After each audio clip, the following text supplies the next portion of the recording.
এই report Tripura state AIDS control সোসাইটির।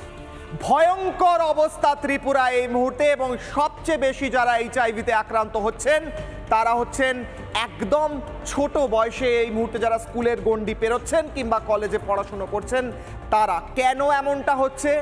যৌন সংসর্গ, তাছাড়া আর কি হচ্ছে? সবচেয়ে বেশি ড্রাগস নেওয়ার কারণে। কিভাবে ড্রাগস নেওয়ার কারণে, কিভাবে মাদক নেওয়ার কারণে? তারা ইনজেকশনের মাধ্যমে, সিরিঞ্জের মাধ্যমে ড্রাগস দিচ্ছেন। এবং এই মুহূর্তে ত্রিপুরা, এই রিপোর্ট বলছে, এবং এই রিপোর্ট বলছে ত্রিপুরার বাইরেও এই সংক্রমণ ছড়াচ্ছে, এই ট্রেন্ড ছড়াচ্ছে যে সিরিঞ্জের মাধ্যমে একের পর এক মাদক নেওয়া ছাত্র যুবদের সংখ্যা বাড়ছে, এবং বাড়তে বাড়তে এমন একটা জায়গায় পৌঁছচ্ছে যে একই সিরিঞ্জ নিয়ে তারা মাদক নিচ্ছে, যে এই মুহূর্তে দাঁড়িয়ে এইচআইভি সংক্রমণ এই গোটা যুব সম্প্রদায়ের মধ্যে ভাইরাসের মতো, ভাইরাস তো বটে, এটা তো নিজেই একটা ভাইরাস, কিন্তু এই গোটা সংক্রমণ এত দ্রুত ছড়াচ্ছে যে কে আর আটকে রাখা যাচ্ছে না। এই রিপোর্ট আর কি বলছে জানেন? এই মুহূর্তে এই রিপোর্ট বলছে যে সবচেয়ে বেশি যারা এই মুহূর্তে মধ্যবিত্ত এবং উচ্চবিত্ত পরিবারের সন্তান, তাদের মধ্যে এই ট্রেন্ড সবচেয়ে বেশি। আপনারা নিজেদের সন্তান, নিজেদের যারা পরিবারের এই বয়সী সদস্য যারা স্কুলে পড়ছেন, কলেজে পড়ছেন, তাদের দিকে নজর রাখছেন তো? কারণ ত্রিপুরার গণ্ডি পেরিয়ে এই বাংলায় ধীরে ধীরে কিন্তু ছড়াতে আরম্ভ করেছে এই রোগ। শুধু ত্রিপুরা নয়, তারই সঙ্গে সঙ্গে মিজোরাম, তারই সঙ্গে সঙ্গে আসাম, তারই সঙ্গে সঙ্গে উত্তর পূর্বের একের পর এক রাজ্যে এই রোগ ছড়িয়ে পড়ছে। এবং তার প্রধান কারণ সৃজিতা যে কথাটা বলছিল, একদিকে এইচআইভি পজিটিভ যারা রয়েছেন তাদের মধ্যে যৌন সংসর্গ, আর আরেকদিকে সিরিঞ্জের মাধ্যমে ড্রাগস, সেই ড্রাগসের মেনেস, সেই ড্রাগস নেওয়া, এই ভয়ঙ্কর রোগ ছড়িয়ে পড়ছে গোটা ত্রিপুরা এবং ত্রিপুরার বাইরে। কেউ জানতেও পারছে না, তাই নিঃশব্দ খুনি বলা হচ্ছে, নিঃশব্দ খুনি। সৃজিতা এই মুহূর্তে আরও পরিসংখ্যান তুলে ধরবে এবং জানাবে এই নিঃশব্দ খুনি কিভাবে গোটা ত্রিপুরা এবং গোটা দেশ জুড়ে একের পর এক জায়গায় ভয়ঙ্কর পরিস্থিতি সৃষ্টি করছে। ত্রিপুরা স্টেট এইডস কন্ট্রোল কমিটির তরফ থেকে যে রিপোর্ট পাওয়া যাচ্ছে, সেই রিপোর্ট রীতিমতো আতঙ্ক ছড়ায়। 828 জন আক্রান্ত হয়েছেন, তাদের চিকিৎসাও চলছে।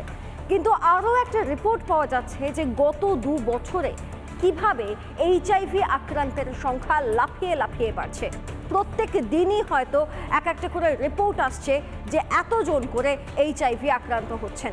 আমরা আপনাদেরকে একটা হিসেব দেখাই, সেই হিসেবটা দেখালে এই আতঙ্কের, এই চিন্তার কারণটা আপনাদের কাছে আরও অনেক বেশি স্পষ্ট হবে। 2022 থেকে 23 সংক্রমিত 1847 জন, এক বছরের হিসাব দেখছেন এটা আপনারা, এবং মৃত্যু হয়েছে 67 জনের। আশঙ্কার আর কি রিপোর্ট আসছে আমাদের কাছে?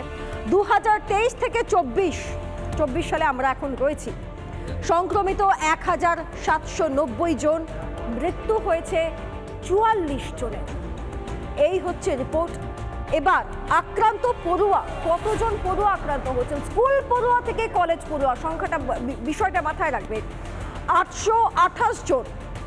যদিও একটা বিজ্ঞপ্তি জারি করা হয়েছে যেখানে বলা হচ্ছে যে 2007 থেকে 2024 সালের মধ্যে যে রিপোর্ট প্রকাশিত হয়েছে, সেই রিপোর্টে 828 জন আক্রান্ত হয়েছে, পড়ুয়া আক্রান্ত হয়েছে এইচআইভিতে।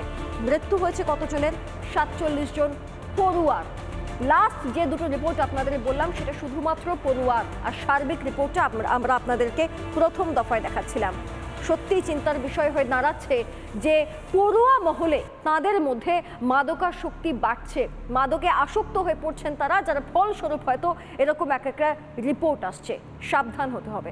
আমরা আগেই একজন শিক্ষাবিদের বক্তব্য শুনব, পার্থপ্রতিম বিশ্বাস, তিনি কি বলছেন এই বিষয়টা নিয়ে, একবার শুনুন।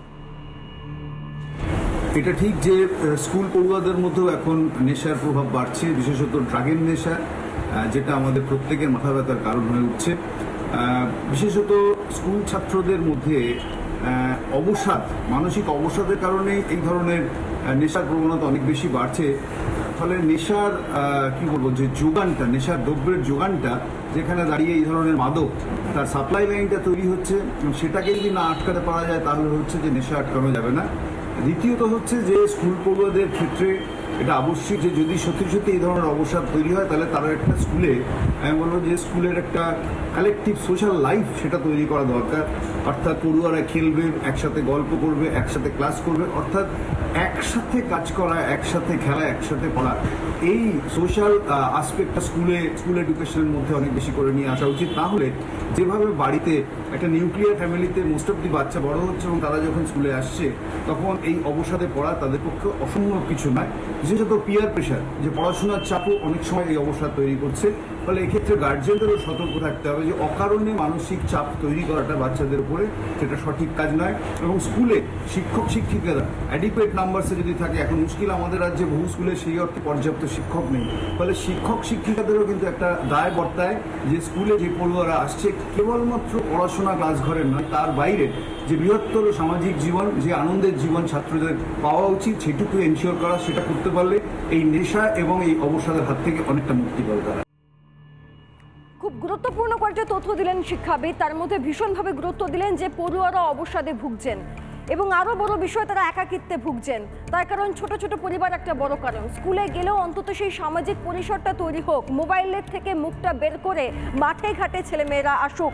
এবং এটাও তো ঠিক যে রাজ্যের বিভিন্ন প্রান্তে আমরাও দেখতে পাই যে একটার পর একটা মাঠ যা অব্যবহৃত হয়ে যাচ্ছে, সেখানকে ব্যবহার করা যাচ্ছে না, সেখানে ছেলেমেয়েরা খেলতে যেতে পারছে না।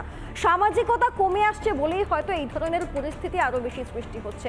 সজাগ হতে বলছেন অভিভাবকদের, শিক্ষক শিক্ষিকাদের।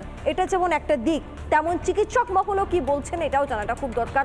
চিকিৎসক সজল বিশ্বাস কি বলেছেন আপনাদেরকে একবার শোনাবো।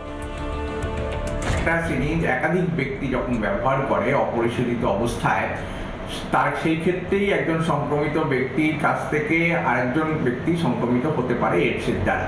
স্বাস্থ্য দপ্তর থেকে শুরু করে প্রশাসনের একটা চূড়ান্ত গাফিলতি ছাড়া এই ঘটনা ঘটতে পারে না, কারণ এখন ব্যান্ডেড হয়ে গেছে। একটা সিরিজ কখনোই একাধিক ব্যক্তি কিন্তু ব্যবহার করতে পারবে না। আমরা অত্যন্ত আতঙ্কিত এবং আমরা ক্ষুব্ধ যে প্রশাসন এর গাফিলতি ফলেই আজকে কিন্তু এই ধরনের ঘটনা ঘটছে। একই ঘটনা কিন্তু আমাদের রাজ্যে কখনো ঘটতে পারবে না তাও নয়, কারণ এখানে হয়তো অটো ডিজেবল সিরিজ, অর্থাৎ একটা সিরিজ যখন একজন ব্যক্তির ক্ষেত্রে ব্যবহার করা হচ্ছে সেটা অটোমেটিক্যালি লক হয়ে যায়, ফলে দ্বিতীয় ব্যক্তির ক্ষেত্রে ব্যবহার করার সুযোগ নেই।